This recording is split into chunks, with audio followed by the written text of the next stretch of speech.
Hello students, welcome back to the college studies Delhi University. So आज मैं आपको बताने वाला हूँ फाइनेंशियल मैनेजमेंट और बीकॉम ऑनर्स सेमेस्टर 3 के मिनट्स के बारे में, जो कि मिनट्स ऑफ मीटिंग है, और इम्पॉर्टेंट टॉपिक, सिलेबस क्या क्या है, कहाँ से क्वेश्चन पूछे जा सकते हैं, and many more. So channel subscribe कर लेना, अगर नहीं किया तो कर रखा तो अच्छी बात है। तो मिनट्स किसके बारे में ये, an online meeting to prepare guidelines of paper title financial management के लिए। और ये ऐसे करके देखो, आपने अगर बीएम की मेरी वीडियो देखी होगी बिजनेस मैथ्स की, तो आपके यहाँ से क्वेश्चन फंसे होंगे।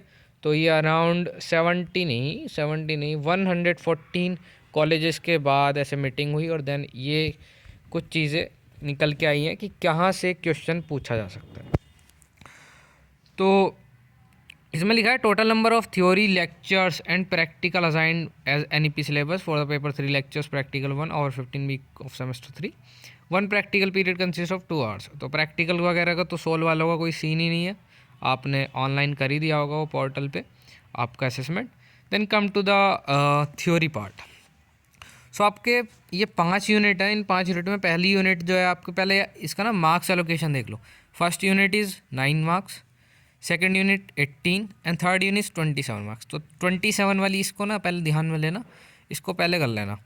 Then dividend decision 18 marks and working capital 18 marks. Total आपका 90 का पेपर होगा, जो कि होगा 3 घंटे का। अब यूनिट 1 में से आपसे क्या पूछा जा सकता है? नेचर, स्कोप, ऑब्जेक्टिव तो पढ़ ही लेना, ये तो सिंपल सी थ्योरी है, सभी चीज़ों की पढ़ ही लेते हो। Overview, time value of money and risk return. Risk return और टाइम वैल्यू ऑफ मनी से एक क्वेश्चन पक्का है, आना ही आना है। बाकी इसके साथ स्कोप या ऑब्जेक्टिव ऑफ फाइनेंशियल मैनेजमेंट पूछ सकता है, नेचर पूछ सकता है, तो वो पढ़ जाना। और चैनल पे प्लेलिस्ट भी है फाइनेंशियल मैनेजमेंट की, वहाँ से जाके वीडियो देख लो अगर थोड़ी थ्योरी करनी है तो। थ्योरी वैसे अच्छी फंसेगी। आप इसकी वीडियो के बाद मैं आपका last year question paper discussion है और उसका breakout according to the syllabus, आपको कौन से टॉपिक से क्या पढ़ना है, और वही क्वेश्चन फंसेंगे। बीएम में भी मैंने देखा है, उसका जो रेगुलर का क्वेश्चन पेपर था और सोल्व का क्वेश्चन पेपर था, सिमिलर ही आया था, बस थोड़ा सा कॉन्सेप्ट बदल दिया था। Then capital budgeting decision, capital budgeting process, cash flow estimation, ये देख लेना। लेकिन इसमें इंपॉर्टेंट क्या है? Techniques of capital budgeting. Techniques से आपका क्वेश्चन 100% आना पक्का है। Pay back period method, discounted pay back period method, accounting rate of return, ये अभी मार्क्स एलोकेशन और ये सिलेबस में दे रखी हैं सारी चीज़ें, यहाँ की बने। बट इसके नीचे ये भी है कि कहाँ से क्या नहीं आएगा। जैसे कि किसी टॉपिक से न्यूमेरिकल नहीं आ रहा, बट आप करे बैठे हो, नहीं करने, अभी बताता हूँ, सब्र करो। कॉस्ट ऑफ कैपिटल में यूनिट 3 में estimation of component of cost capital, cost of debt, calculating cost equity, cost of preference capital, weighted average cost of capital, capital structure तो ध्यान से पढ़ ही लेना, ईवीटी ईपीएस, क्योंकि ये 27 मार्क्स की यूनिट है भाई, ज़्यादा से ज़्यादा पूछा जा सकता है इस यूनिट से, तो आपको इस पर ज़्यादा ध्यान देने की ज़रूरत है।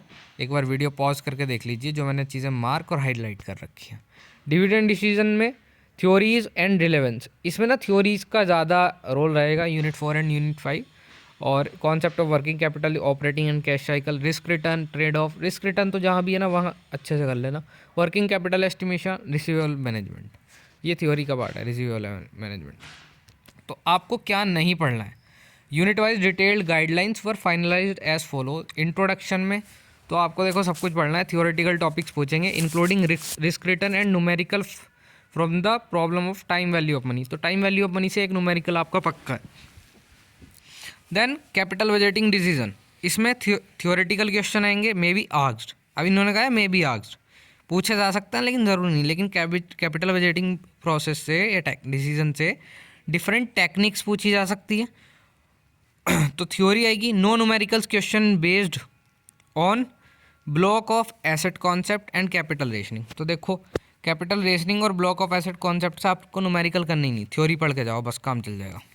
Cost of capital and financing decision, यहाँ से theoretical question from the entire unit along with the numerical question on calculation of specific cost capital. तो इन्होंने कह दिया स्पेसिफिक कॉस्ट कैपिटल से न्यूमेरिकल क्वेश्चन आएगा, बट उसमें से क्या एक्सक्लूड करना है? Excluding variable dividend growth model, CAPM and realized yield approach in cost of equity. तो यहाँ से आपका न्यूमेरिकल नहीं पूछा जाएगा, ये आपके टॉपिक एक्सक्लूडेड है। WACC कर लेना। और practical question will also be asked on the theories of capital structure, capital structure देखो, यूनिट 3 जो है ना 20 मार्क्स की है, बार बार कह रहा हूँ अच्छे से कर लेना। कैपिटल स्ट्रक्चर से क्वेश्चन आएगा, net income, net operating income, hypothesis, traditional approach, सारी चीज़ आएंगी। Break even point and indifference point, EBIT, EPS, तो ये चीज़ें कर लेना। EBIT और EPS से क्वेश्चन आया हुआ है रेगुलर के क्वेश्चन पेपर में, आप चाहे देख लेना आपके पास हो तो, नहीं तो मैं वीडियो अपलोड कर दूंगा जस्ट बिफोर योर एग्ज़ाम, ताकि आप एक बार देख लो और समझ पाओ। अभी आप पढ़ो, क्वेश्चन पेपर देख कर डरना नहीं है। Dividend decision, theoretical question from the entire unit along the practical question on MM approach, Walter's model, Gordon's model. तो थ्योरेटिकल क्वेश्चन यूनिट 4, यूनिट 5 और यूनिट 1 से ज़्यादा पूछ लिए जा सकते हैं। Theoretical question from the entire unit along the practical question on determination of operating and cash cycles. थोड़ा प्रैक्टिकल क्वेश्चन तो ये इसलिए कि प्रैक्टिकल एग्जामिनेशन जो हुआ होगा ना रेगुलर का, उसके लिए है ये, बट आप एक बार ध्यान से थ्योरेटिकल क्वेश्चन देख लेना। Working capital estimation and credit policies देख लेना, इस पर कोई न्यूमेरिकल हो तो। सो आज की वीडियो में इतना ही, बाकी आप एक बार ध्यान से यहाँ पॉज करके स्क्रीनशॉट ले सकते हो, या फिर आप यहाँ पॉज करके स्क्रीनशॉट ले सकते हो, और यहाँ पॉज करके स्क्रीनशॉट ले सकते हो। तो ये कुछ ऐसे आपका आएगा, और ये गाइडेंस देखो officially professor department of commerce COVS से साइंड है। तो ऐसी कोई हवाबाजी में आपको टॉपिक्स वगैरह नहीं बता दिए, जो मिनट से मीटिंग के वहाँ से आपको चीज़ें बता रहा हूँ, बिल्कुल ऑथेंटिक। ऐसी ऑथेंटिक इन्फॉर्मेशन जानने के लिए कॉलेज स्टडीज़ दिल्ली यूनिवर्सिटी को सब्सक्राइब करें, and like to the video, share with your friends, ताकि उनका भी कुछ भला हो जाए। और अगली वीडियो में आपको FM के क्वेश्चन पेपर के साथ कहाँ से कैसे क्या पढ़ना है टॉपिक, उससे रिलेटेड टॉपिक, ये तो यानी वही क्वेश्चन रखा हुआ जाएगा, बट उससे रिलेटेड टॉपिक और कैसे पढ़ना है वो सारी चीज़ें बता दूंगा just in 5 minutes। So do subscribe to the channel and hit that like button. Thanks for watching, have a nice day.